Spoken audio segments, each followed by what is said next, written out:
तर तो ईएमएफ किती इंड्यूस होतो तर तो पीएल बी एवढा इंड्यूस होतो. पाहिलं आपण मागे पहा ईएमएफ जो इंड्यूस होणार तो बी एल बी. ओके, याच्यामध्ये काय माहिती का, हे मॅग्नेटिक इंडक्शन आणि ही वेलोसिटी याचा जो असतो तो क्रॉस प्रोडक्ट असतो. ऍक्च्युअली हे क्रॉस प्रोडक्ट मध्ये असतात आणि हा बाय कसा एल असतो. क्लिअर. हा क्रॉस प्रोडक्टला आपण काय लिहितो इथं साइन ऑफ थीटा लिहितो. थीटा अँगल तर ते थीटा डिग्री 90 डिग्री असेल तर हे येणार नाही, पण थीटा डिग्री जर दिला तर मला तो रोल मध्ये येईल. कळलं. ईएमएफ इंड्यूस किती होणार तर एवढा होता. पीएलबी लक्षात ठेवा, फक्त एवढीच महत्त्वाची टर्म याच्यामध्ये एवढ्या याच्यामध्ये. मग सर मॅग्निट्यूडने काढायचं की वेक्टरने काढायचं? काय क्वेश्चन आलं तर याच्यावर दिल्यावरती अँगल जर नाही दिला तर काही प्रश्न सुटत नाही है ना. अँगल दिला तर मग हा फॉर्म्युला वापरा. आता पुढे पहा, जे डेरिवेशन आहे पुढचं नेक्स्ट ते याच टॉपिकचं आहे. सपोज फ्लक्स रूल जो होता, आता सेकंड पार्ट आहे समजा, आपण सेकंड पार्ट अभ्यास करू जनरल मध्ये, की सपोज स्टेशनरी ऑब्जेक्ट आहे आणि मॅग्नेटिक फील्ड चेंज होते. मागच्या वेळेस काय होतं, मॅग्नेटिक फील्ड स्टेशनरी होती, ऑब्जेक्ट मोशन देत होता, बरोबर ना. पाहिलं ना तुम्ही बीसी होती, पाहिलं बीसी काय left side right side shift व्हायची, तर त्याच्यामुळे काय चेंजेस व्हायचे, ईएमएफ किती प्रोड्यूस व्हायचे ते आपण बघितलं होतं. याच्यामध्ये काय होतं की फक्त तुम्हाला इथं जो लॉरेन्स जो फोर्स होतो, म्हणजे लॉरेन्स फोर्स, आता हे एवढं तितकंच महत्त्वाचं नाही आहे म्हणजे न्यूमेरिकल साठी. फक्त लक्षात ठेवा लॉरेन्स फोर्स मध्ये फरक पडत असतो इलेक्ट्रिकल फील्ड इंटेन्सिटीचा, where electric field intensity changes and object is stationary. Clear. तर लॉरेन्स फोर्स मध्ये काय फरक पडतो, बाकी सगळे पॅरामीटर ऍज इट इज, फक्त लॉरेन्स फोर्स मध्ये फरक पडतो. तर लॉरेन्स जो फोर्स असतो तो चार्जवर अप्लाय होणारा फोर्स असतो. सांगितलं असेल का आम्ही पहा, चार्ज जो असतो त्या चार्जवरती जो फोर्स अप्लाय होतो बिकॉज ऑफ मोशन, त्याला काय म्हणतो आपण लॉरेन्स फोर्स. तर लॉरेन्स फोर्स काय होता मागच्या लेक्चर मध्ये, क्यू इन ब्रॅकेट वेलोसिटी आणि cross product of magnetic induction. हे त्या केस मध्ये होतं when object is moving and magnetic field is stationary. Clear. But या केस मध्ये आता ही जर केस सांगतोय मी तुम्हाला, ह्या एक वाज होतं ऑब्जेक्ट मूव्हिंग आणि फील्ड स्टेशनरी. ऑब्जेक्ट जर मूव्ह करत असेल, फील्ड स्टेशनरी असेल, तर तुम्हाला लॉरेन्स फोर्स असा भेटतो, चार्जवर अप्लाय झालेला फोर्सची व्हॅल्यू. पण जर समजा ऑब्जेक्ट स्टेशनरी असेल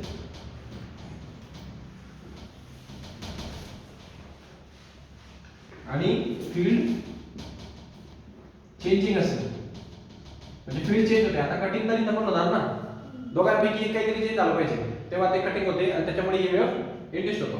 पण या केस मध्ये फक्त एक काय फरक पडतो, हा लॉरेन्सचा फोर्स आहे, त्याच्यामध्ये फक्त एक गोष्ट इन्व्हॉल्व होते, हे मॅग्नेटिक फील्ड जे चेंज होते ना त्याची इंटेन्सिटी या ठिकाणी ऍड होत असते. म्हणजे काय होत असतं, हा क्यू राहतो, हा व्ही, याच्यामध्ये intensity of magnetic field plus हा V cross product of P असं येते. कळलं का. एवढाच एक फरक पडतो फक्त, जेव्हा तुम्ही फील्डला चेंज करता तेव्हा या फील्डच्या चेंजिंगमुळे इलेक्ट्रिक फील्ड इंटेन्सिटीची मॅग्निट्यूड या याच्यामध्ये प्लस होत असते. आता हे डेरिव्हेशन इंजिनिअरिंग मध्ये काढलेलं, त्याचा तुम्हाला इथे काही जास्त विचार करायची गरज नाहीये. वेक्टर देता क्रॉस प्रोडक्ट येतो. फक्त लक्षात राहू द्या, सीईटी साठी खास करून बोर्डला याचा काही संबंध येणार नाही, बोर्डचा काही संबंध नाही याच्याशी. तुम्हाला विचारलं जाईल चार्ज वरती किती फोर्स अप्लाय होतो when object is stationery and field is changing. So त्यावेळेस फोर्स किती काढायचा, Q into electrical field intensity, okay, plus V into V cross product of B, आणि इथं तो E येतो. एवढंच फरक. ओके. पुढे पहा, बाकी मग ते खाली सेम दिलंय की त्यांनी तो फॅरेडेचा रूल वापरलाय की जर फील्ड जर चेंज होणार कुठल्या ऑब्जेक्ट मध्ये, तर फील्ड चेंज झाल्यामुळे त्याच्यामध्ये जे कटिंग होणार त्याच्यामुळे इलेक्ट्रिक फील्ड पण तिथं प्रोड्यूस होते. कळालं का. मॅग्नेटिक फील्ड सारखी इलेक्ट्रिक फील्ड प्रोड्यूस होते, कारण त्याच्यामध्ये ईएमएफ पास व्हायला लागतो, तो करंट पास व्हायला लागतो, करंट पास झाल्यामुळे त्यामध्ये इलेक्ट्रिक फील्ड प्रोड्यूस होईल आणि इलेक्ट्रिक फील्ड इंटेन्सिटी जी असते ती इथं घ्यावी लागते. कळालं का. असं फरक असतो. सो एवढंच आहे त्याच्यामध्ये. तो पॅराग्राफ तुम्ही स्किप केला त्यानंतर तरी चालेल. ओके. नेक्स्ट पॅराग्राफ मध्ये एवढाच संदर्भ आहे. आणि ते स्टेटमेंट आहे ते फॅरेडेचं, न्यू स्टेटमेंट आहे फॅरेडेचं, ते इटॅलिक मध्ये दिले पहा, ते स्टेटमेंट आहे पहा की in a region where the magnetic field is changing with a time, जर मॅग्नेटिक फील्ड चेंज होणार विथ रिस्पेक्टिव्ह टाइम, म्हणजे फील्ड जर चेंज होणार तर त्या ठिकाणी इलेक्ट्रिक फील्ड जनरेट होते. मॅग्नेटिक फील्ड जर चेंज झाली तर तो त्या कंडक्टर मध्ये कोणची फील्ड तयार करतो, इलेक्ट्रिक फील्ड तयार करतो, कारण त्याच्यामध्ये तो काय इंड्यूस करतो, ईएमएफ इंड्यूस करतो, त्याच्याने त्याचा करंट फ्लो होतो, त्याच्यामध्ये इलेक्ट्रिक फील्ड प्रोड्यूस होतो.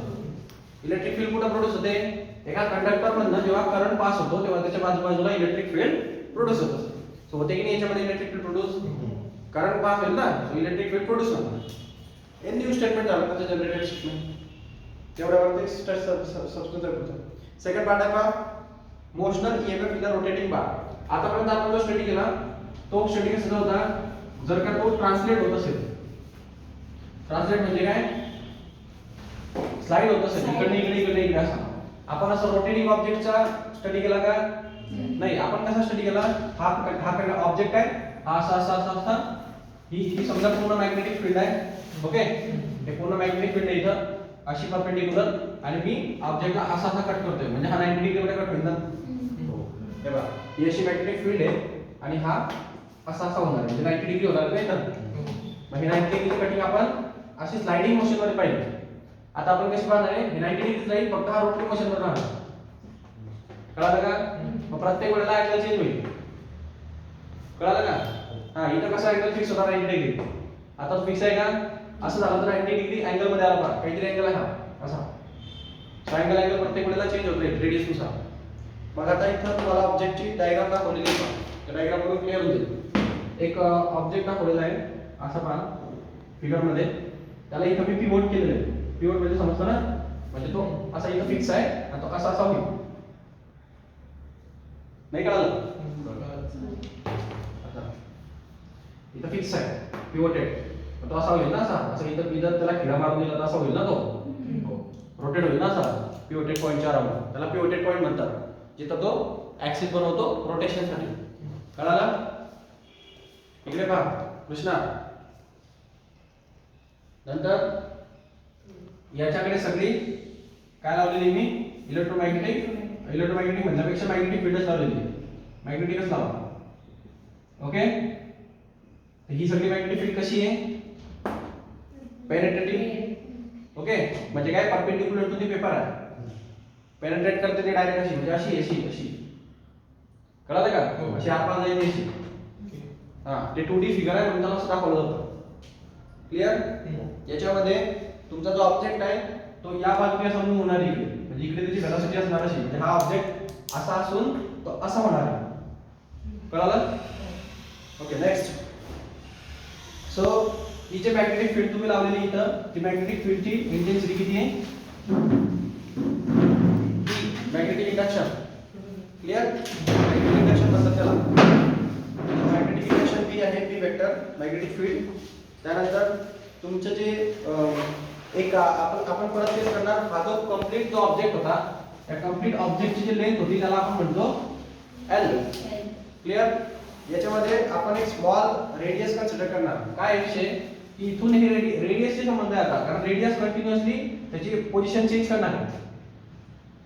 हे रेडियस, एवढी रेडियस आहे ना, ही अशी कंटिन्युअसली येईल.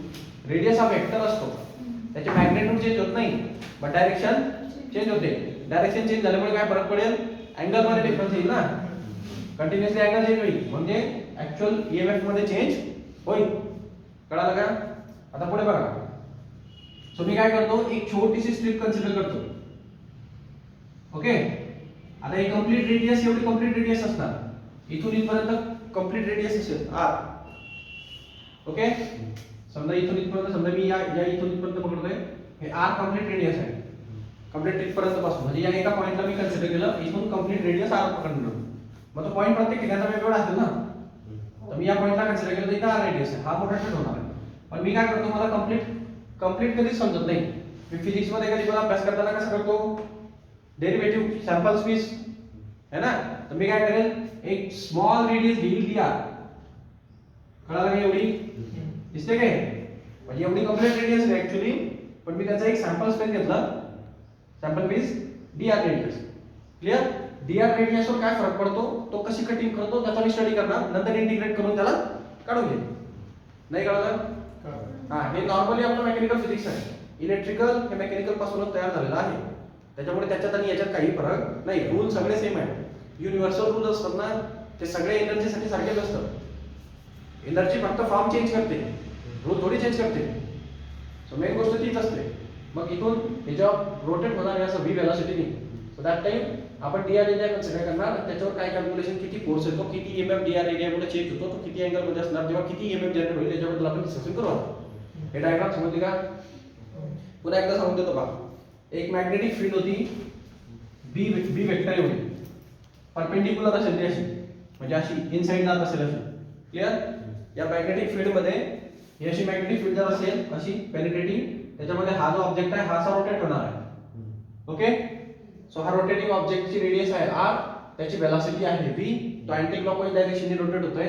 या पूर्ण टोटल ऑब्जेक्टची लेंथ होती l आणि मी एक स्मॉल रेडियस कन्सिडर केली आहे dr for derivative purpose. Okay, आता हा कट करणार, दॅट टाइम याच्यामध्ये किती ईएमएफ प्रोड्यूस होतो ते बघू आपण. कळालं का? हा बघा पुढे हे सगळं कन्स्ट्रक्शन तुम्हाला वरती सांगितलेलं आहे पहिल्या डॉक्युमेंट. ओके, डाऊट आहे काय कन्स्ट्रक्शन मध्ये? वाचून घ्या जमून जाईल ते कन्स्ट्रक्शन. मेन कॉन्सेप्ट पण स्टार्ट होतो की याच्यामध्ये ईएमएफ किती प्रोड्यूस होणार. आता हा डीआर एरिया आहे, तर याच्यामध्ये ईएमएफ पण किती प्रोड्यूस होईल? डीईएमएफ. कळालं का? डीई. ईएमएफ ला ई म्हणतो की नाही आपण, मग आर रेडियस साठी ईएमएफ प्रोड्यूस होणार. कंप्लीट ईएमएफ ई, तर छोट्याशा डीआर रेडियस साठी डीई. नाही कळलं? सॅम्पलची गोष्ट झाली आहे, ते आपण नंतर बघू ई कसा काढायचा. पहिले डीआर चा हिशोबाने डी काढा. ओके, ईएमएफ चा फॉर्म्युला काय असतो? आताच तर पहिला बी मॅग्निट्यूड, अँगल वगैरे दिलेलं नाही ना, बी करून टाका. सो ईएमएफ चा फॉर्म्युला पाहिला होता आपण, बी आठवला का? Magnetic field, length of object आणि बी म्हणजे वेलोसिटी ऑफ ऑब्जेक्ट. कळालं का? सेम आहे पहा, वेलोसिटी ऑफ ऑब्जेक्ट तुमच्याकडे आहे, मॅग्नेटिक फील्ड असणार. याच्या जागी काय घ्यावं लागेल तुम्हाला? आता ही लेंथ नाही ऍक्च्युअली, इथं तुमची काय आहे फक्त रेडियस दिया. तुम्ही कंप्लीट लेंथ घेतात का? हा, मग हे झालं कंप्लीट साठी. मग जर मला त्या हिशोबाने डीई काढायचं असेल तर मॅग्नेटिक फील्ड या छोट्याशा रेडियस साठी बदलणार आहे का? तेवढीच राहील ना. ते स्वतःला चेंज करते का? ते नाही, फक्त रेडियस चेंज होते. So magnetic field does not change.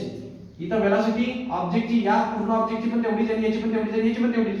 Object त्याच स्पीडने मूव्ह होईल, सो वेलोसिटी चेंज होणार नाही. मग चेंज फक्त काय होईल? लेंथ एवढी होती ती एवढी झाली, म्हणजे इथं काय आलं? डीआर. लेंथच्या ऐवजी डीआर. कळालं का? हे कळालं का? मग हा एक फॉर्म्युला तुम्हाला तयार होतो बा, तिथं दिलेला आहे तुम्हाला की फॉर डीआर लेंथ ईएमएफ किती प्रोड्यूस होणार? डीई प्रोड्यूस होणार. आणि तो किती प्रोड्यूस होणार? बी व्ही आणि एलच्या जागी मी डीआर लिहिणार, बिकॉज टोटल लेंथ नाहीये, स्मॉल लेंथ डीआर घेतली आहे. Get out teacher? ओके, इथपर्यंत इकडे लक्ष द्या. So D is equal to B V DR. Clear? मग आता पुढे पहा, हा जर तुम्हाला ईएमएफ भेटतोय डीआर लेंथ साठी, कंप्लीट जर ईएमएफ पाहिजे असेल तर आपण काय करणार? याचं integrating on both side for taking complete DR for the complete object, complete EMF for the complete object. Clear? So याच्यानंतर काय भेटेल तुम्हाला? थोडंसं तुम्ही याला रिअलाइज करा. पहा, याच्यामध्ये आता प्रॉब्लेम काय की आपल्याला वेलोसिटीला in terms of radius convert करावं लागणार आहे, कारण इथं derivative in terms of radius घ्यायचं आहे आणि या ठिकाणी रेडियसचं फंक्शनच नाही. Integration in terms of radius घ्यायचं आहे आणि इंटिग्रेशनचं रेडियसचं फंक्शनच नाही, म्हणजे एक कॉन्स्टंट टर्म येतो. मग डीआर साठी तुम्ही कोणाचं इंटिग्रेशन घेणार? कळालं नाही? मग त्याला थोडंसं रेडियसच्या फॉर्ममध्ये कन्वर्ट करा, म्हणजे ते इंटिग्रेशन काढते. मग मी काय करू शकतो? हा रोटरी मोशन आहे की नाही, बरोबर? रोटरी मोशन मध्ये आपण एक फॉर्म्युला पाहिलेला आहे, v is equal to R omega. माहिती की नाही? हा माहिती ना. मग या v च्या जागी मी आर ओमेगा टाकलो तर काय बिघडेल का? काय बिघडेल का? मग काय होईल? या ठिकाणी इंटिग्रेशन ऑफ डी, याचा अर्थ काय? Complete EMF. बरोबर ना? स्मॉल ईएमएफ चा इंटिग्रेशन घेतलं तर कंप्लीट ईएमएफ भेटणार. So complete EMF is equal to याच्यामध्ये इंटिग्रेशन ऑफ हे बी ठीक आहे, या व्ही च्या जागी मी काय टाकू शकतो आर ओमेगा आणि हा डी आर. कळालं? ओके. आता प्रश्न इथं महत्वाचा आहे पहा, मॅग्नेटिक इंडक्शन चेंज होत नाही आणि ओमेगा हा कॉन्स्टंट असतो. मी तुम्हाला मागच्या वेळेस पण डिस्कस केलेलं आहे. पंखा जर असेल याची व्हेलॉसिटी चेंज होत असते, linear velocity, but angular velocity avail constant असते. कारण अँगुलर व्हेलॉसिटी कशावर डिपेंड आहे? त्या थीटावर डिपेंड आहे. तो थीटा हा अँगुलर डिस्प्लेसमेंट, त्या अँगुलर डिस्प्लेसमेंट तेवढ्या टाइममध्ये तो तेवढाच परफॉर्म करतो. कारण ही व्हेलॉसिटी फिक्स असेल समजा वरची, तर तो तेवढ्या टाइमात तेवढाच डिस्प्लेसमेंट परफॉर्म करणार. सो अँगुलर व्हेलॉसिटी चेंज होईल का? मग नाही चेंज होत, कारण तो थीटा तेवढाच परफॉर्म करतो जेवढा तो आधीच्या सेकंड मध्ये ज्यांनी जेवढं परफॉर्म केलं तेवढंच पुढच्या सेकंड मध्ये परफॉर्म करतो. कळलं का? तर मग या ठिकाणी कोण कोण कॉन्स्टंट निघेल? डी आणि ओमेगा सेम आहेत ना, चेंज नाही होणार. So E is equal to B and omega constant निघणार बाहेर इंटिग्रेशनच्या, इथं होणार आर डी आर. कळलं? आता हे इंटिग्रेशनचा फॉर्म्युला आहे. जसं आपल्या डेरिव्हेटिव्ह मध्ये x चा d by dx of x काढतो आपण, तर काय असतो तो 1. तसं याच्यामध्ये इंटिग्रेशन मानलं जातं. हे सिंपल इंटिग्रेशन आहे. Integration of x of dx. हे dx जे असतं हे विथ रिस्पेक्टिव्ह कोणाचं घ्यायचं त्याचं मीनिंग असतं ते, आणि तुम्हाला इंटिग्रेशन ऍक्च्युअली कोणाचं काढायचंय? कळालं का? मग या ठिकाणी त्या हिशोबाने कोणाचं काढावं लागेल? With respective r. कळलं? इंटिग्रेशनचा फॉर्म्युला सांगितला होता मी तुम्हाला. काय असतो तो? x रेश टू, याला कसं सॉल्व्ह केलं तुम्ही? x रेश टू 1 म्हणतात ना. मग त्या हिशोबाने काय होतं? 1 x रेश टू 1 मायनस 1, मग ते काय होतं? 1 x रेश टू 0, मग ते काय होतं? 1 into 1 म्हणजे त्याचं व्हॅल्यू येते 1. तो जो फॉर्म्युला तुमचा x चा डेरिव्हेटिव्ह मध्ये येतो, तो x चा डेरिव्हेटिव्ह 1 का आला? त्याचं कारण सांगितलं. कळलं का? x raise to n formula वापरला तुम्ही, n x raise to n minus 1 बरोबर. 1 मायनस 1 0, कोणाचे रेश टू 0 असेल त्याचे आन्सर 1 असतं. 1 into 1 1 झालं, म्हणून x चा डेरिव्हेटिव्ह 1 असतो. हे रिझन त्याच्या मागचं. आता इंटिग्रेशन मध्ये पण सेम फॉर्म्युला येणार इथं. x रेश टू n होईल हा, तर x रेश टू n च्या जागी इथं कोण आहे? 1. इंटिग्रेशन मध्ये फॉर्म्युला थोडासा वेगळा असतो. तो फॉर्म्युला असतो x raise to n plus 1 divided by n plus 1. हा formula x raise to n चा. x रेश टू n चा फॉर्म्युला हा आहे. आणि डेरिव्हेटिव्ह मध्ये काय येतो? n x raise to n minus 1. इथं मायनस होते कारण तो कमी होतो, छोटा पीस होतो. इथं प्लस होते कारण तो वाढतो. कळालं का? मग हा formula x raise to n चा डेरिव्हेटिव्ह मधला आणि x रेश टू n चा इंटिग्रेशन मधला, दोघांमधला फरक आहे. हे समजेल तुम्हाला आता पुढे. ओके. आता फिजिक्स येते, सगळे एक साथ येतात. मग आता या फॉर्म्युलानुसार याचं मीनिंग काय होईल? बघा बरं, n ची व्हॅल्यू 1 आहे. सो काय होईल ते?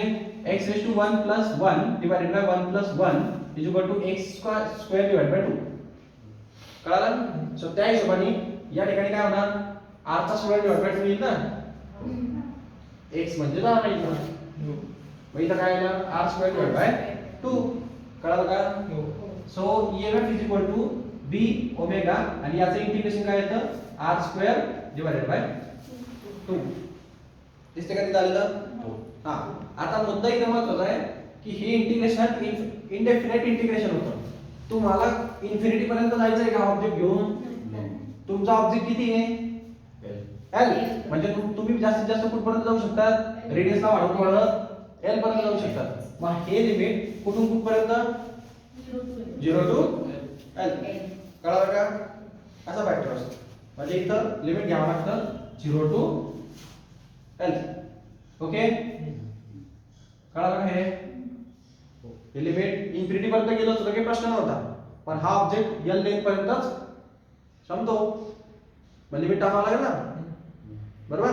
मग डेफिनेट इंटिग्रेशन आणि इनडेफिनेट इंटिग्रेशन दोन नावाचे चॅप्टर आहेत तुम्हाला. हाच फरक आहे.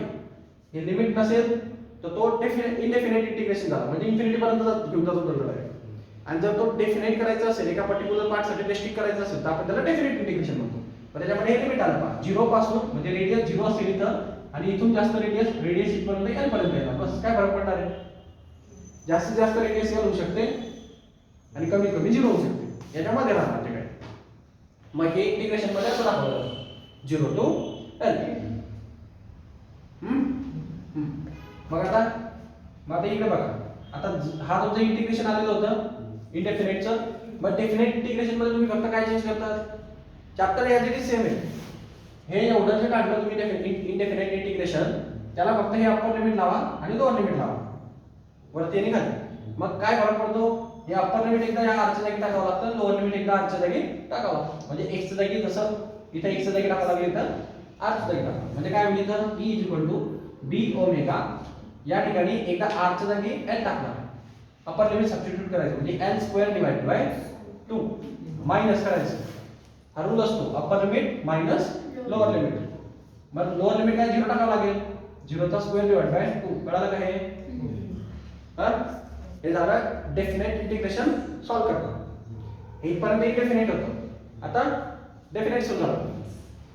So E b omega into याच्यामध्ये काय आहे 0, काही 0 चा स्क्वेअर काही करा तुम्ही 0 होऊन जाईल. म्हणजे इथं काय होणार फक्त l² अपॉन 2. कळालं का? हा हा तर हा ईएमएफ तुम्हाला तिथं पाहायला भेटतो का? तर b ओमेगा l² अपॉन 2 म्हणजे त्यांनी इथं लिहिलंय जरा असं व्यवस्थित E 1/2 b omega l². Okay.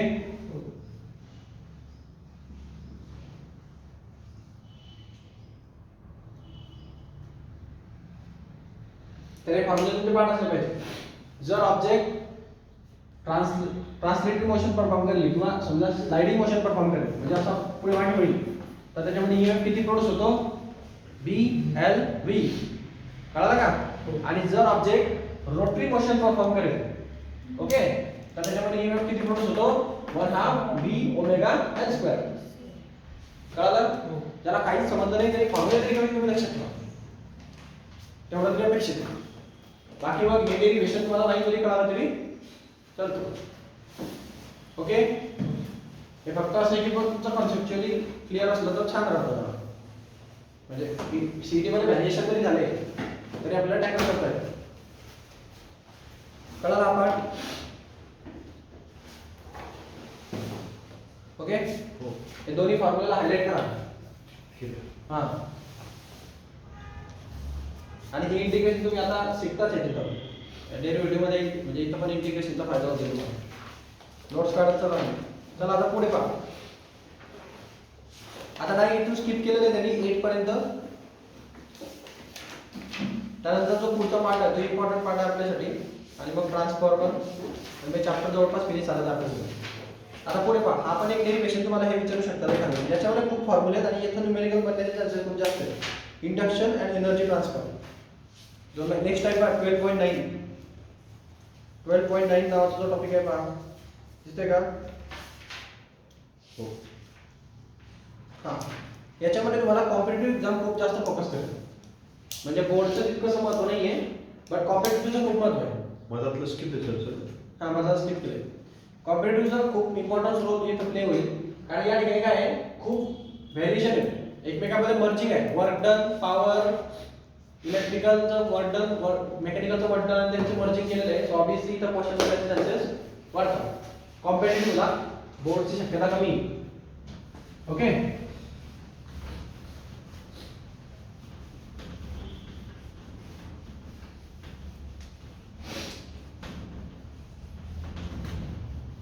So topic पहा. काय होतं टॉपिक?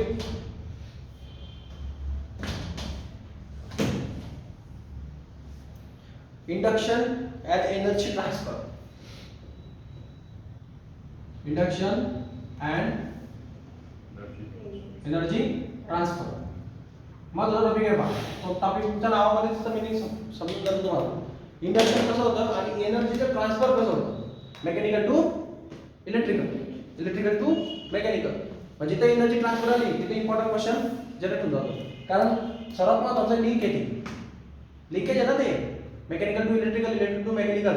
मग हे लिंकेज ज्याला कळतं त्याला प्रॅक्टिकल अप्रोच कळतो. न्यूमेरिकलचा लिंकेज ज्याला समजत नाही त्याला प्रॅक्टिकल काही समजत नाही. क्वेश्चन डायरेक्ट उठून टाकणार नाही येत ते, डायरेक्ट घेतले टाकले असा प्रश्न नसतो. खूप डोकं लावावं लागतं. डेरिव्हेशन वगैरे व्यवस्थित माहिती असतील, प्रॉपर तुमच्याकडे नॉलेज असेल तर तुम्हाला तो व्हेरिएशन आपोआप टॅकल करता येतात. जर नॉलेज प्रॉपर नसेल तर व्हेरिएशन जमणार नाही सीटी मध्ये. प्रश्न खूप सोपा असतो, वन स्टेप मध्ये आन्सर निघतं, बट असं आहे ना की तो क्वेश्चन काय फॉर्म्युलात निघत नाही, ते वरच्या 200 स्टेप मध्ये निघतो. मग ते आपण केले जात नसतं. मग तो प्रॉब्लेम आहे की नाही. मग आता इकडे पहा, तुम्हाला एक डायग्राम दिसते पाहिजे. हे डेरिव्हेशन लक्षात ठेवा. लक्षात म्हणजे काय, पार्ट नका करू, रट्टा मारण्याची गरज नाहीये. कॉन्सेप्ट लक्षात ठेवा फक्त. फॉर्म्युले मर्जिंग कसे होत आहे त्याच्याकडे लक्ष ठेवा. डेरिव्हेशन रट्टा मारायची गरज नाहीये. एक मॅग्नेटिक फील्ड आहे पाहिजे अशी. ओके,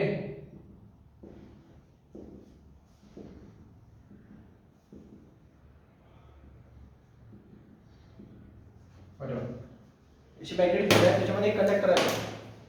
दिसतोय का एक कंडक्टर? असा एक कंडक्टर आहे, त्याच्यामधून I करंट फ्लो होत आहे बिकॉज ऑफ इंडक्शन. याची जी लेंथ आहे एवढी लेंथ, ही L लेंथ आहे, L. ओके, याच्यावरती एक फोर्स अप्लाय होतो इकडच्या बाजूला, तो फोर्स आहे पाहिजे F1. एक इकडच्या बाजूला त्याला मी मोशन मध्ये आणतोय, v वेलोसिटी दिलेली मी त्याला, म्हणजे तो रोटेट मोशन मध्ये कुठे येणार आहे, तिकडे स्लाइड होणार आहे. याच्यावरती एक F3 फोर्स एक्सपिरियन्स होतो खालच्या बाजूला, आणि याच्यावरती F1 फोर्स एक्सपिरियन्स होतो F2 फोर्स वरच्या बाजूला. कळालं? याचं जे डिस्प्लेसमेंट झालेलं आहे ऍक्च्युअली, हा पहा या स्टेजला होता तो इथं, आणि हा इथून तर इथपर्यंत हे त्याने एवढं ऍक्च्युअली तो इंडक्शनच्या कॉन्टॅक्ट मध्ये आहे ना. एवढा पार्ट तर बाहेर आहे ना मॅग्नेटिक फील्डच्या, एवढा पार्ट बाहेर आहे मॅग्नेटिक फील्डच्या. मग तो मॅग्नेटिक फील्डच्या मध्ये आहे का? हे मॅग्नेटिक फील्ड फक्त इथपर्यंत स्क्वेअर मध्ये काम करते बस, बाहेर नाही. सो हा पार्ट बाहेर गेला, एवढा इथून तर इथपर्यंतचा पार्ट म्हणजे एक डिस्प्लेसमेंटच फक्त तो मॅग्नेटिक फील्डच्या आत आहे. म्हणजे मॅग्नेटिक फील्डचा इम्पॅक्ट फक्त कोणत्या डिस्टन्सवर होईल, x डिस्टन्स वरतीच होईल, या पुढच्या डिस्टन्सवर होणार नाही. कळतंय ना सर? पण ते कंडक्टिंग मटेरियल असेल. कंडक्टिंग मटेरियल आहे ना, पण ईएमएफ कोणत्या पार्ट मध्ये इंड्यूस होणार आहे फक्त? अच्छा, इंड्यूस इकडे होईल. हा, म्हणजे ऍक्च्युअली कारण याच्यात पास होणारच आहे, हे प्रश्न नाहीये. पण इंडक्शन कुठं होईल त्याच्यामध्ये आपण काय काढतो तर टायमाला ईएमएफ कुठे इंड्यूस होतो आणि किती होतो. पण जो कटिंग करेल तोच तर ईएमएफ इंड्यूस करेल ना. जो कटिंग करणारच नाही त्याच्यात ईएमएफ करंट जाईल, पण ईएमएफ नाही इंड्यूस होणार. कळालं का? हा फरक पडतो. बघ आता इकडे पहा, हे डायग्राम समजते का तुम्हाला? आणि हे कंप्लीट जे मॅग्नेटिक फील्ड आहे, मॅग्नेटिक फील्ड जी आहे ही एवढी, मॅग्नेटिक फील्ड ची जी लेंथ आहे ती बी आहे. कंप्लीट मॅग्नेटिक फील्ड कुठपर्यंत आहे? बी डिस्टन्स पर्यंत आहे. याच्यामध्ये हा ऑब्जेक्ट फक्त x डिस्टन्स परफॉर्म करतो, म्हणजे एक डिस्प्लेसमेंट देणार. या जो कंडक्टर होता हा मधला आपला ऑब्जेक्ट आहे, त्याची जी हाईट आहे ही याला म्हणतो आपण लेंथ. हे जे एवढा जो रेक्टँगल आहे, स्क्वेअर आहे, हा मॅग्नेटिक फील्डनी बी इंडक्शन असलेला मॅग्नेटिक फील्डनी प्लेस झालेला आहे, जो की परपेंडिक्युलर टू दी पेपर असणार. क्लियर? याच्यावरती मी याला वेलोसिटी दिलेली आहे राईट साइडला, v वेलोसिटी दिलेली आहे. v वेलोसिटी तो राईट साइडला पुल केला जाईल. सो त्याच्यानी हे जे x डिस्प्लेसमेंट आहे हे इकडे सरकेल, म्हणजे x डिस्प्लेसमेंटची व्हॅल्यू कमी होईल का जास्त? x ची व्हॅल्यू कमी होईल का जास्त? कमी होईल ना. हा इकडे जाईल तर ते हे हा स्पेस वाढत जाईल की असा, म्हणजे हा x हे डिस्टन्स कमी होत जाईल, म्हणजे x कसा होणार आहे? डिक्रीज होणार आहे. नाही कळलं? परत सांगू. सो x ची व्हॅल्यू डिक्रीज होणार बिकॉज हा ऑब्जेक्ट इकडे ओढला जाईल. बरोबर? मग x व्हॅल्यू होणार आहे, हे लक्षात ठेवा. याच्यावरती जे फोर्सेस लागतात ते फोर्सेस याच्या स्ट्रक्चर मध्ये लागतात. हे लेंथ हा रेक्टँग्युलर स्ट्रिप असल्यामुळे याच्यावर चार फोर्सेस अप्लाय होतात. एक टोटल फोर्स इकडे जो की ऍक्च्युअल फोर्स असणार, जो या वेलोसिटी मुळे भेटणार याला. ओके, हा ऍक्च्युअल फोर्सला रेजिस्टन्स फोर्स म्हणून हे चार फोर्स तयार होतात. हे कोणामुळे तयार होतात? तर हे मॅग्नेटिक इंडक्शन मुळे प्रोड्यूस होतं. हे मॅग्नेटिक इंडक्शन मध्ये येतो, मॅग्नेटिक फील्ड मध्ये. तर मॅग्नेटिक फील्ड मध्ये जर आपण कुठल्या ऑब्जेक्टला मूव्ह करण्याचा प्रयत्न करतो तर ही मॅग्नेटिक फील्ड त्याला मूव्ह होऊ देत नाही. आपण अर्थवरती लवकर मूव्ह शकतो का? अर्थ पकडून धरते ना. हा, मग त्या हिशोबाने हे बी वेक्टर मॅग्नेटिक फील्ड आहे अर्थ सारखी, ग्रॅव्हिटेशन सारखी, ही या ऑब्जेक्टला लवकर मूव्ह होऊ देत नाही. मग ते त्याच्यावर एक रेजिस्टन्स फोर्स लावते. रेजिस्टन्स फोर्स म्हणजे काय? मोशनला अपोजिशन फोर्स. मग ते तीन डायरेक्शनने लागतात. F1 बाय एक्झॅक्ट त्याच्या अपोजिट लागला, कारण तो सरफेस असा आहे. दुसरा सरफेस असा आहे त्याच्यामुळे असा खाली लागतो, आणि तिसरा सरफेस असा आहे त्याच्यामुळे तो वर लागतो. आणि हा आपला ऍक्च्युअल फोर्स आहे, रिझल्टंट फोर्स. जोडला जातो. सर्वात स्ट्रॉंग कोण असेल? पण हे रेजिस्टन्स आहेत ना, ते लक्षात ठेवावं लागते. कळालं? आता विषय असा आहे की हा जो F3 आणि F1 F2 आहे, या दोघांची लेंथ सेम आहे. बरोबर? एवढी, आणि यांच्यावर लागणारं मॅग्नेटिक इंडक्शन पण सेम आहे. सो त्यामुळे F2 आणि F3 यांची व्हॅल्यू एक्झॅक्ट सेम असते मॅग्नेट्यूडच्या हिशोबाने. पण डायरेक्शनच्या हिशोबाने विचार केला तर अपोजिट डायरेक्शन, म्हणजे F2 निगेटिव्ह असणार F1 F3च्या, बरोबर ना, निगेटिव्ह असणार F3च्या. सो याला तुम्ही म्हणा इकडे काही प्रॉब्लेम नाही, याला म्हणा निगेटिव्ह, काही प्रॉब्लेम नाही. ते कोणी एक निगेटिव्ह घ्या, एक पॉझिटिव्ह घ्या, बस दॅट्स इट, एवढं म्हणणं आहे माझं. वरच्या ॲरोला पॉझिटिव्ह घेतात, खालच्या ॲरोला निगेटिव्ह घेतात. कुठं खालच्या ॲरोला निगेटिव्ह घेतात, वरच्या ॲरोला पॉझिटिव्ह घेतात, त्याचं वेगळं स्टँडर्ड आहे. ओके, प्रश्न असा आहे की आता हे दोघांची मॅग्निट्यूड सेम आहे आणि डायरेक्शन ऑपोजिट आहे, म्हणजे याचा इफेक्ट काय होईल? Null, zero. म्हणजे F2 आणि F3 यांचा ऍक्च्युअल इफेक्ट दिसणार आहे का? का दिसणार नाही? कारण दोघांचे मॅग्निट्यूड सेम आहे, दोघं सारख्या इंटेन्सिटीने ओढणार आणि ऑपोजिट ओढणार. ते रस्सी केस सारखं आहे पहा, इकडनं 4-5 लोक लागले, तिकडे 4-5 लोक लागले, दोघांनी फोर्स लावलेला आहे, बरोबर. याने जर 100 न्यूटन लावला तर याने पण 100 न्यूटन लावला, तर ही रस्सी हलेल का? नाही. पण इथं आपण असं म्हणू शकतो का की याने फोर्स लावला नाही? नाही. फोर्स लावलेला आहे, पण रस्सी हलणार नाही, कारण स्विंगच्या बाजूला ओढतोय. क्लिअर? अशी कंडिशन आहे. आता या ठिकाणी ऍक्च्युअल पिक्चर मध्ये कोण येणार आहे? मग फक्त हा F1 आणि हा रिझल्टंट, कळालं? एवढाच रोल फक्त इथं मेजर राहणार आहे. आता एवढं सगळं तुम्हाला बेसिक तेवढं माहिती पाहिजे डायग्राम मध्ये. एक डायग्राम समजते काय आहे? हा, जाऊ पुढे डेरिव्हेशन मध्ये. हा, माझा डायग्राम मध्ये पहा.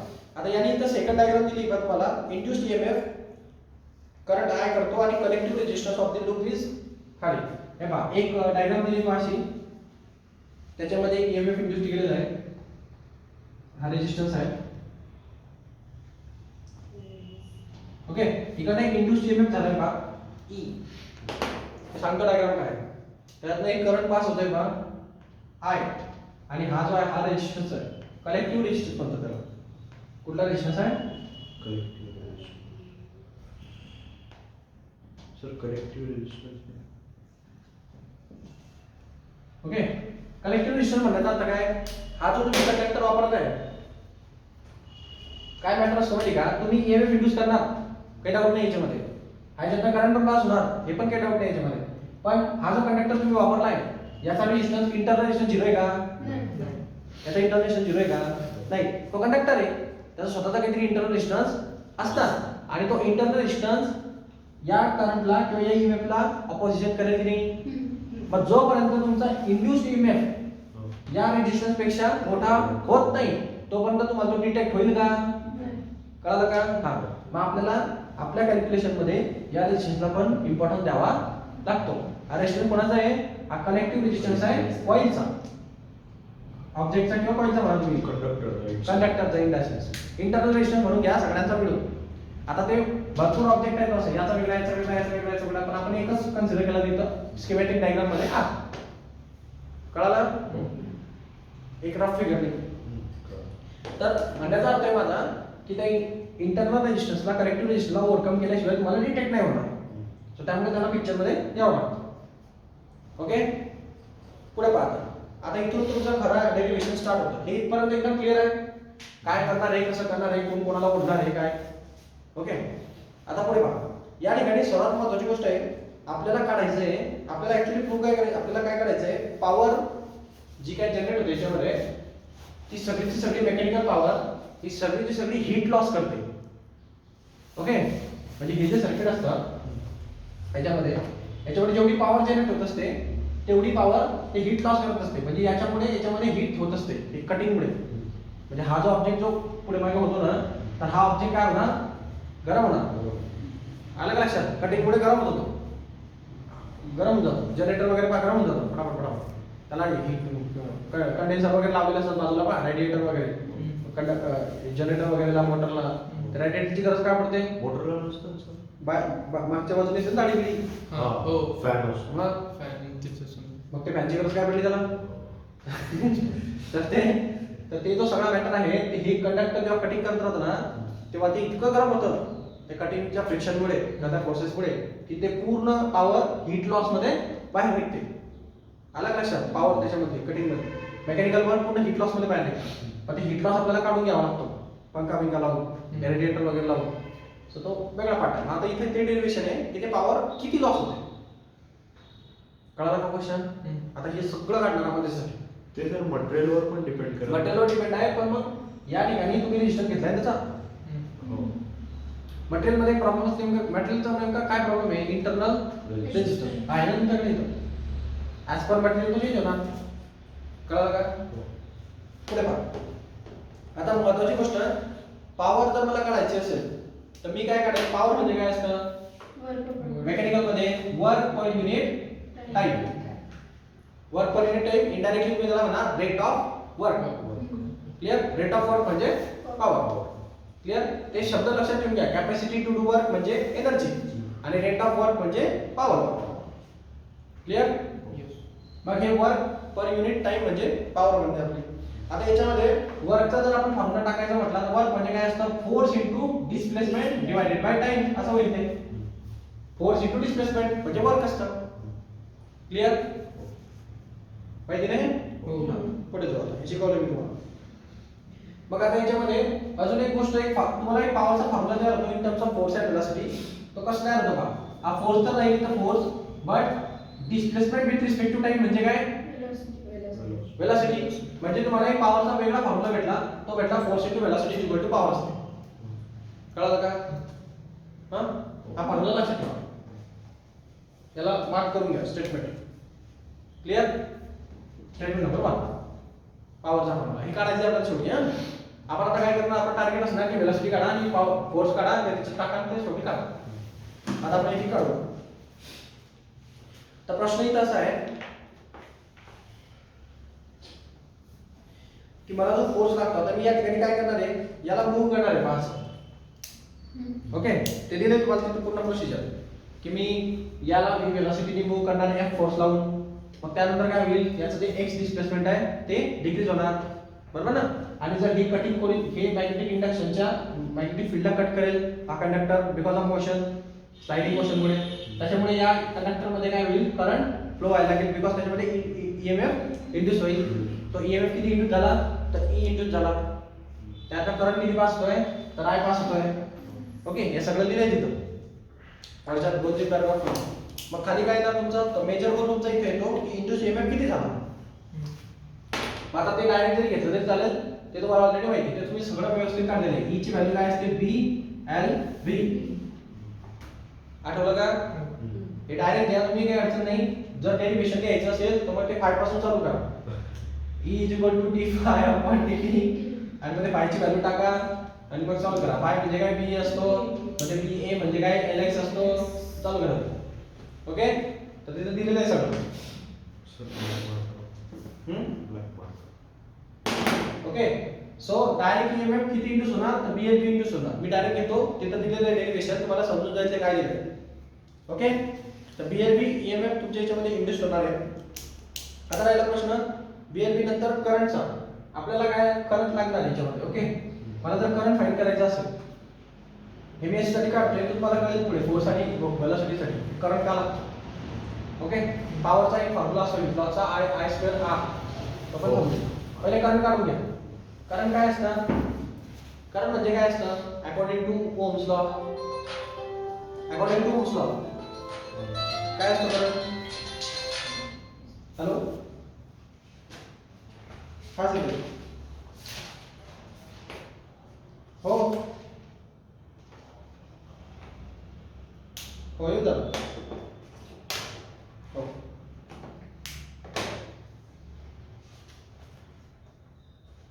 ओके. हा, तर माझा म्हणण्याचा अर्थ काय? According to Ohm's law. Ohm's law काय म्हणतो? काय ओम्स लॉ? अरे 7वी-8वीला शिकले ना बाळांनो तुम्ही. काय असतो ओम्स लॉ? इलेक्ट्रिकलचा सर्वात बेसिक लॉ आहे.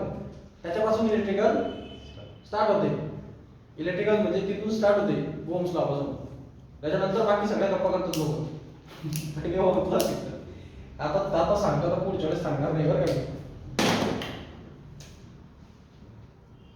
ओम्स लॉ असतो V = IR. माहिती नाही का तुम्हाला? माहिती नाही का? हा, पाठ ठेवा. हे कशाला काय म्हणतात? लॉ समजले पाहिजे. V = I. याचा करंटचा फॉर्म्युला काय तयार होईल? Voltage divide by resistance = current. पेटाव टीचर ओके, या याच्यामध्ये व्होल्टेज म्हणून कोण काम करतं? ईएमएफ ना. मग याच्या हिशोबाने फॉर्म्युला काय झाला? EMF divide by current, EMF divide by हा रेजिस्टन्स याचा collective resistance is equal to current की नाही? काही प्रॉब्लेम आहे याच्यामध्ये? मग करंटचा फॉर्म्युला काय भेटला? EMF divide by resistance is equal to current. जाऊ पुढे. हा, मग आता करंट काढतोय मी. मला हा ईएमएफ भेटलेला होता. ईएमएफ भेटलेला होता. मला काय पाहिजे? करंट पाहिजे. करंट म्हणजे काय असतो? EMF upon resistance according to Ohm's law. कळतंय? आता मी याची मॅग्निट्यूड घेणार आहे, फक्त डायरेक्शन नाही घेते. सो मॅग्निट्यूड ऑफ ईएमएफ घ्या. ते मी एल घेणार. डायरेक्शन घेतली तर पुढे साइन वगैरे आलं. मग करंटचा फॉर्म्युला काय भेटणार? Current is equal to B L V divided by R. कळालं का हे? हा, इथपर्यंत ओके दिसतंय तुम्हाला? 12.21 नावाचं इक्वेशन आहे पाहिजे. सर त्याला मॉड मध्ये काय घेतलं? मॅग्निट्यूड.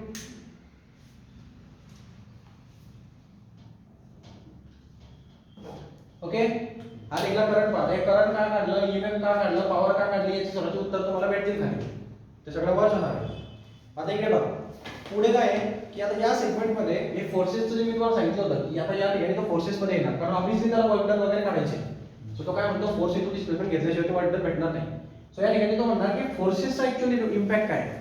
F3 आणि F2 एकमेकाला नर करतात. काय ते ऑपोजिट डायरेक्शनचे इक्वल मॅग्निट्यूडचे फोर्सेस आहेत. सो तिथं त्यांनी म्हटलेलं आहे, त्यात पॅराग्राफ मध्ये तुम्हाला दिसेल पहा की फोर्सेस मध्ये F1 F2 F3 forces experience करणार तो बिकॉज ऑफ मॅग्नेटिक फील्ड. या मॅग्नेटिक फील्डच्या इम्पॅक्ट मुळे हे जे हा जो कंडक्टर आहे हा या याच्यावरती F2 फोर्स एक्सपिरियन्स करणार, या साइड वरती F1 फोर्स एक्सपिरियन्स करणार, या साइड वरती F3 फोर्स एक्सपिरियन्स करणार आणि इकडे F रिझल्टंट फोर्स एक्सपिरियन्स करणार.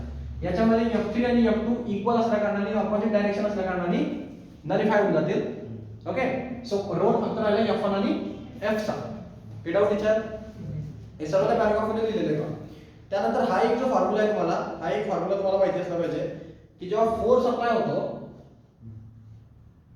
ओके, कुठल्याही याच्यावरती, तर तो जो फोर्स असतो त्या फोर्सचा फॉर्म्युला काय असतो? फोर्सचा फॉर्म्युला असतो ILB साइन ऑफ, आता साइन ऑफ थीटा म्हणजे काय, ते क्रॉस प्रोडक्ट घ्यायचं. तर फोर्सचा हा एक फॉर्म्युला पाठ करा. मागच्या टॉपिक्स मध्ये येतो जे आपण स्किप केले, ते 3 टॉपिक स्किप झाले ना, त्याच्यामध्ये तो फॉर्म्युला आहे की फोर्स जो अप्लाय होत असतो या सर्किट वरती, म्हणजे जेव्हा तुम्ही एक स्लाइडर मोशन मध्ये ऑब्जेक्टला आणत असतात तेव्हा याच्यावरती जो रिझल्टंट फोर्स अप्लाय होणार, रिझल्टंट फोर्स तो किती अप्लाय होणार? तर तो अप्लाय होतो तो current, okay, into cross product of त्याची लेंथ आणि त्याचं मॅग्नेटिक इंडक्शन. कळलं का? असं असतं. हा फॉर्म्युला तेवढा वाटून घ्या जरा. सर लेंथ कंडक्टरची हे एवढी. अच्छा, फोर्स एवढावर लागणार ना, हे तर न झालंय म्हणून. ओके, सो हे L आणि V त्या दोघांचा क्रॉस प्रोडक्ट इनटू करंट केलं की आपल्याला त्याच्यामधला अप्लाय झालेला फोर्स मिळतो. हा फोर्स कोणामुळे अप्लाय झालेला आहे? या मॅग्नेटिक इंडक्शन मुळे अप्लाय झालेला फोर्स आहे. आणि तो का आला? त्याचं कारण असं आहे की हा F1 जेवढा असेल तेवढा हा F असेल, म्हणून ते दोघं बॅलन्स होतील आणि आपण त्यांना दोघांना इक्वल घेऊ शकतो, म्हणून तो एवढा फोर्स होतो. क्लियर? मध्ये या ठिकाणी पहा, F1 F2 ची मॅग्निट्यूड एक्झॅक्ट सेम असते. हा F जो आहे आणि हा F1 जो आहे याची मॅग्निट्यूड आणि याची मॅग्निट्यूड इक्वल येणार, म्हणजे F is equal to F1 येईल, फक्त फरक डायरेक्शनचा आहे. कारण ऑब्जेक्ट सध्याला इथं थांबलेला आहे ना x वरती. आपण असं अज्युम करतो की x वरती सध्याला काय स्टॉप आहे, अजून तो डिक्रीज नाही होते, इथं स्टॉप झालेला आहे. या केस मध्ये काय झालेलं आहे, हे खालच्या वरच्याला कॅन्सल करून टाकलेलं आहे. हा F जो फोर्स असणार, हा F1 आणि F दोघं इक्वल असतील, लेंथ सारखे, फक्त डायरेक्शन ऑपोजिट आहे. ओके, आता मी त्याला मूव पण करणार आहे, म्हणजे हा F वाढणार पण आहे नंतर. ओके, आता पुढे पहा, तुम्हाला तिथं डायरेक्शन दिसते का त्याची. राहिला प्रश्न, जर मला मॅग्निट्यूड ऑफ F1 काढायची असेल किंवा F काढायची असेल तर मी कशी काढणार? तर याला थोडंसं फॉर्म्युलामध्ये मॅनेज करा. ओके, तर इथं स्टेटमेंट दिले पहा की the magnitude of F1 can be written as ILB sine of 90 degree. Sine of 90 degree घ्यायची गरज काय पडली? कारण हे जे मॅग्नेटिक इंडक्शन आहे, हा F1 जो फोर्स लागतोय तो अशा प्रकारे इकडे लागतोय असा, आणि मॅग्नेटिक इंडक्शन असं आहे. क्रॉस प्रोडक्ट हा कधी पण कसा असतो? परफेक्ट. हा माहिती आहे ना. सो या फोर्सला हे परपेंडिक्युलर आहे म्हणजे दोघांच्यामध्ये डिग्री किती? नाही. 90. पण त्या हिशोबाने जर मी याला वेक्टरच्या फॉर्म मध्ये घेतला, हे वेक्टर येत ना तर याला सॉल्व्ह केलं नीट व्यवस्थित, हा F1 फोर्स पण होऊ शकतो की नाही? काय फोर्सचा फॉर्म्युला येतो की मॅग्नेटिक इंडक्शन मुळे लागणारे फोर्सेस. मग तो F1 F2 F3 आणि F7 साठी सारखा राहील. मग मी जर F1 फोर्सची मॅग्निट्यूड घेतोय तर त्या हिशोबाने याच्या मॅग्निट्यूडचा फॉर्म्युला काय येईल? हा I तर राहून बाहेर आणि ह्या क्रॉस प्रोडक्टची मॅग्निट्यूड कशी काढतात? L म्हणजे त्याची मॅग्निट्यूड, B म्हणजे याची मॅग्निट्यूड आणि sin of theta. Vector product आहे ना तो, हे माहिती आहे तुम्हाला. क्रॉस प्रोडक्ट मध्ये sin ऑफ थीटा घ्यावा लागतो मॅग्निट्यूड घेतल्यानंतर आणि डॉट प्रोडक्ट मध्ये cos ऑफ थीटा घ्यावा लागतो मॅग्निट्यूड घेतल्यानंतर. मग या ठिकाणी तुम्हाला फॉर्म्युला झाला ILB sin ऑफ थीटा. या ठिकाणी थीटाची व्हॅल्यू काय असणार? 90 डिग्री. सो या ठिकाणी मी असं म्हणू शकतो की F1 जो वेक्टर आहे याची मॅग्निट्यूड ILB आणि sin ऑफ 90 डिग्री भेटणार. sin ऑफ 90 डिग्रीची व्हॅल्यू 1 असते. सो F1 वेक्टर जो भेटणार तुम्हाला ILB भेटणार. 1 IL. कळलं? हा? ब्रॅकेटची व्हॅल्यू निघालं बोलते. हा? ब्रॅकेट कडनं झालं. नाही ते ठीक आहे. ते तुमचं लॉजिक झालं, तो ब्रॅकेट कट झाला. ते तसं चालत नाही ना फिजिक्स मध्ये. त्याला तर कारण द्यावे लागतात ना. ते तर आपल्या लॉजिकचा पार्ट आहे. ब्रॅकेट कट करून टाका माहिती नाही पोस्ट. ओके. सो पुढे बघ. मग आपल्याला माहिती बा की F1 आणि F हा जो फोर्स इकडे अप्लाय झालेला आहे हे दोघं ऑपोजिट असतील आणि इक्वल असतील, फक्त साइनचा फरक आहे. सो या ठिकाणी डायरेक्शन ऑपोजिट आहे ते ठीक आहे, पण आपण या ठिकाणी काय काढली? मॅग्निट्यूड तर दोघांची सारखी असेल की नाही? डायरेक्शन ऑपोजिट आहे पण मॅग्निट्यूड दोघांची सारखी असणार. म्हणजे मी असं म्हणू शकतो का की हाच फोर्स F सुद्धा आहे. हा? F1 ची मॅग्निट्यूड आणि F ची मॅग्निट्यूड सारखी असेल. कळालं का? डायरेक्शन ऑपोजिट आहे. म्हणजे डायरेक्शन जर लिहिलं असतं नुसतं तर प्लस मायनस घ्यावं लागलं असतं, पण मॅग्निट्यूड लिहिल्या करताना इक्वल येत आहे. ओके. आता पुढे बघा. मग तुम्हाला एक रिलेशन दिसतंय बघा तिथं की फोर्सेस मध्ये मी जर आता हे काय करतोय सगळं, हा सगळा मॅटर कशासाठी चाललाय माहिती का? हा सगळा मॅटर चाललाय हे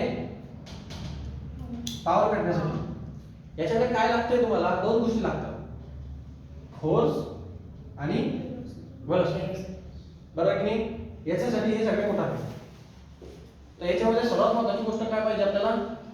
फोर्स. आपल्याला फोर्सचा फॉर्म्युला भेटलाय ILB. क्लियर? पण या ILB मध्ये पण एक प्रॉब्लेम आहे. हा I जो आहे ना हा आपल्याला काढता येतो in terms of magnetic induction, velocity आणि रेजिस्टन्स. हा काढला नाही का मी इथं फोर्स आणि मग ही I ची व्हॅल्यू घेऊन जर मी या फोर्स मध्ये सबस्टिट्यूट केली तर मला फोर्स पण in terms of magnetic field वगैरे भेटेल की नाही? करंट जो आहे ना तो आपल्याला डायरेक्ट मेजर करता येत नाही ना, त्याला कॅल्क्युलेशन करूनच काढावं लागतं. कळालं का? मग हे करंटला मी ऑलरेडी कॅल्क्युलेशन करून काढलं होतं की इथं ओम्स लॉनी. बरोबर आहे ना? मी तो करंट घेऊन या फोर्स मध्ये टाकतो, काही बिघडेल का? आणि हा फोर्स घेऊन या पॉवर मध्ये टाकणार, मग काय भेटेल? पॉवर भेटेल ना. समजतंय ना? मी काय सांगितलं तुम्हाला? यासाठी खिचडी होणार आहे. तर मी आता काय करतो हे पहा, फोर्स म्हणजे काय भेटेल? VLB अपॉन R हा झाला करंट आणि हे L आणि B. कळलं का? म्हणजे किती खिचडी झाली ती?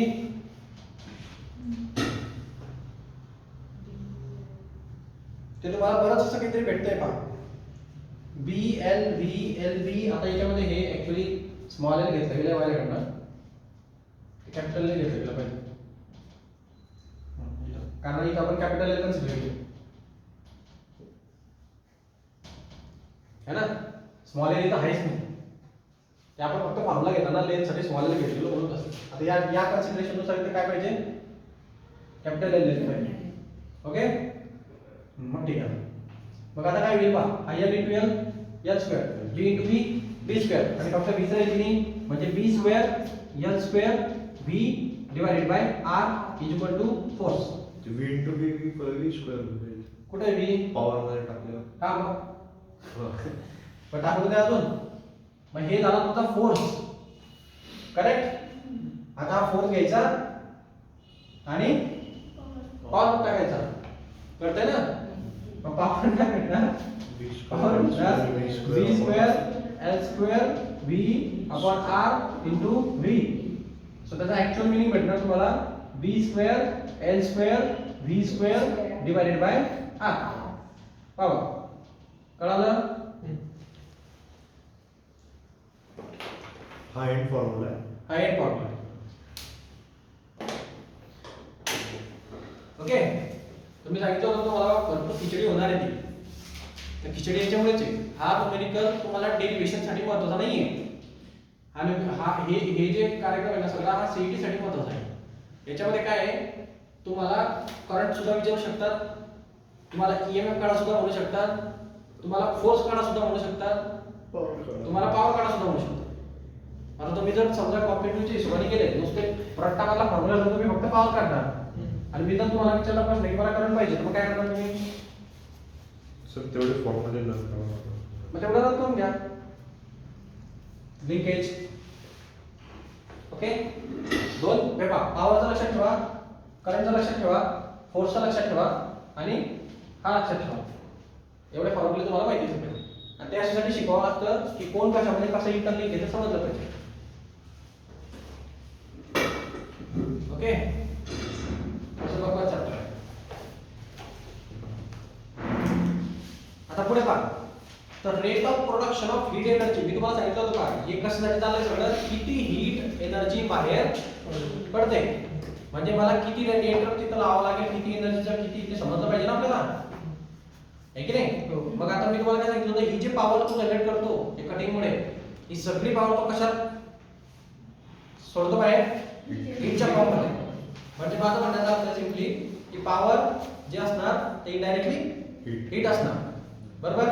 मग त्या हिशोबाने इथं काय होतं की तुमची जी एनर्जी लूज केली जाते त्याला rate of production of heat energy म्हणजे इनडायरेक्टली पॉवर.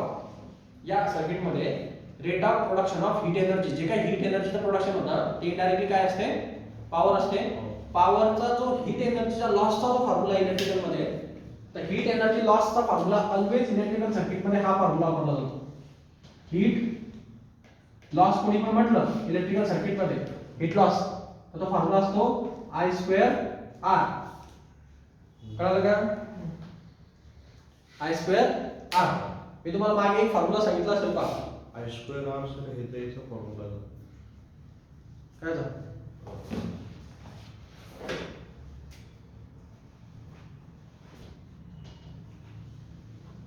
कशाच तरी बघितलं तर आम्हाला आता I square R formula. I V हा जो फॉर्म्युला होता एकदा मी तुम्हाला सांगितलं होतं, करंट इनटू व्होल्टेज करा तुम्हाला पॉवर भेटते. आठवतंय का?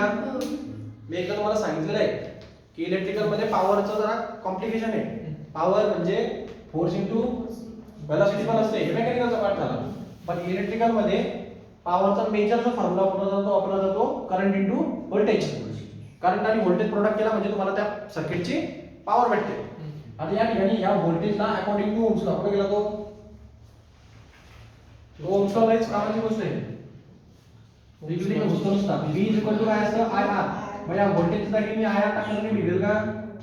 नाही. आणि हा I आणि तो I स्क्वेअर R. कळालं का? हा, असा मॅटर आहे तो. मग तुम्हाला कधी पण विचारलं की हीट लॉस किती होतो, तर जेवढी तिची पॉवर असते तेवढी तो लॉस करतो मेकॅनिकल मध्ये. तर हे हीट लॉस किती करतो, तर I स्क्वेअर R करतो. म्हणजे इनडायरेक्टली किती करतो, IV करतो. म्हणजे इनडायरेक्टली किती करतो तो PV करतो, FV करतो. असं कळालं का? मग आता या हिशोबाने जर आपण त्याला पाहायला गेलो तर हा पण पॉवरचा फॉर्म्युला आहे I स्क्वेअर R. आणि हे हीट लॉस तो किती करणार आहे, पॉवर एवढी करणार आहे, बरोबर? आणि ही पॉवर त्याच्याकडे किती आहे, तर एवढीच लॉस करेल ना. नाही कळालं? हो, कळालं. एवढा लॉस करणार आहे, पण लॉस कधी करेल, त्याच्याकडे जे असेल तेच तो लॉस करेल ना. मग ही एवढी पॉवर लॉस करेल, पण पॉवरचा पॉवर किती होती त्याच्याकडे आधी, एवढी पॉवर होती. मग हे आणि हे इक्वल असले पाहिजे, बरोबर? आता कुठं लिहू, इकडे बघा. मग आता हे काय करणार तो लास्टला तुम्हाला बघा दिसतंय का की दोघांना त्यांनी इक्वेट करून टाकणार तिथं आणि इक्वल करून सबस्टिट्यूट करून देणार. किंवा तुम्ही दुसरी गोष्ट इथं एक करू शकतात की आय ची व्हॅल्यू याच्यामध्ये सबस्टिट्यूट करून टाका, याच्यामध्ये तुम्हाला दुसऱ्या पॉवरचा एक फॉर्म्युला मिळतो. दोन्ही तुम्ही गोष्टी करू शकतात. या दोघांना इक्वेट करून टाका तरी पण तुम्हाला पॉवर इक्वल होताना दिसेल. किंवा मग इनडायरेक्टली तुम्हाला पॉवरच पाहिजे ना, ही पॉवर आणि ही पॉवर, तर मग तुम्ही या आय ची व्हॅल्यू इथे घेऊन टाकू शकता का? या ची व्हॅल्यू इथे टाकली चालेल का पॉवर काढताना? चालेल ना? हो. हो. हा. मग मी काय म्हणू शकतो power in terms of loss काय म्हणू शकते? आय स्क्वेअर म्हणजे काय? B L V divide by 2 चा आर डिवाइड बाय आर चा होल स्क्वेअर इनटू आर. बरोबर? काय होईल तो पहा P is equal to b square L square v square आणि इकडे r आणि डिवाइड बाय r स्क्वेअर येणार. स्क्वेअर आणि हा इथला कॅन्सल होईल म्हणजे पॉवर भेटणार तुम्हाला b square L square v square divide by r. काय फरक आहे दोघांमध्ये? म्हणजे माझा म्हणण्याचा अर्थ आहे की तो तेवढीच लॉस करतो जेवढी त्याच्याकडे असते. समजलं का? मग याच्यावरून एकच कन्क्लुजन होतं की जेवढी पॉवर तो गेन करतो हे मॅग्नेटिक इंडक्शनला कटिंग केल्यामुळे तेवढी सगळीची सगळी पॉवर तो कशात लॉस करतो? कशात लॉस करतो? हीट मध्ये. हा एवढं सिक्वेन्ससाठी सांगितलं मी. आणि पॉवरचा फॉर्म्युला महत्त्वाचा आहे. b square L square v square upon b म्हणजे काय? Magnetic field. l म्हणजे काय? लेंथ. v म्हणजे काय? वेलोसिटी. क्लियर? आणि r म्हणजे काय? Collective resistance of the conductor. नाही कळलं? फोटो काढून घ्या नंतर कळायला पाहिजे. ठीक आहे थांबा पण आज बघितलं. ओके